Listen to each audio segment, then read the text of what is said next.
The ghost terrorized William Bowen, his wife Catherine, and 3 children in their weatherboard cottage, just outside Guyra, New South Wales, Australia, in early 1921.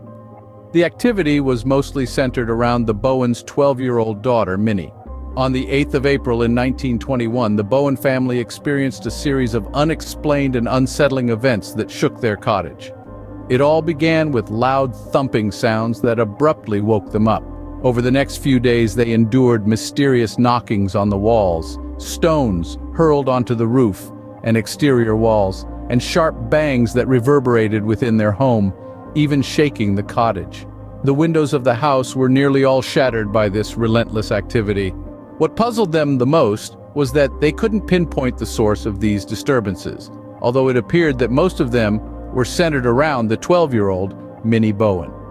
Seeking answers, Ben Davey, a student of spiritualism and theosophy, paid a visit to the Bowen residence. During his visit, he discovered that May, a daughter of Catherine Bowen from a previous marriage, had passed away around 3 months prior. Davey began to suspect that the spirit of May might be attempting to communicate with her half-sister Minnie. He advised Minnie to ask if the source of the knocks was indeed her sister May, despite May being deceased. Miraculously, as Minnie followed his suggestion, the knocks resumed. She claimed to have heard May's voice and conveyed a message from her, stating that she was in heaven and would look after her mother for the rest of her life. The Bowen family then conducted seances to contact what they believed to be the spirit of their late daughter, May. The news of these strange occurrences quickly spread throughout the town, prompting the intervention of the local police, who kept watch over the Bowen house as the paranormal phenomena persisted. One officer was so affected by the events that he had to be given some time away to recover.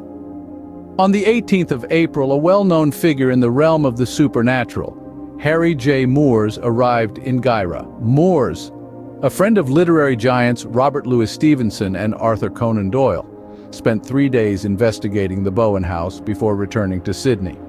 He was convinced that a poltergeist was behind the disturbances. In an interview with the Sydney Morning Herald on the 22nd of April, Moores defended the people of the town and their tireless efforts to understand and address the strange happenings, emphasizing that any criticism directed at them was unjust. He spoke to Minnie, who appeared to him as a normal girl, despite being described by some as highly imaginative. Another theory considered Minnie herself as a poltergeist medium, as she displayed some unusual traits. A Sunday Times journalist described her as a peculiar and somewhat uncanny girl with dark, introspective eyes and an eerie ability to anticipate questions.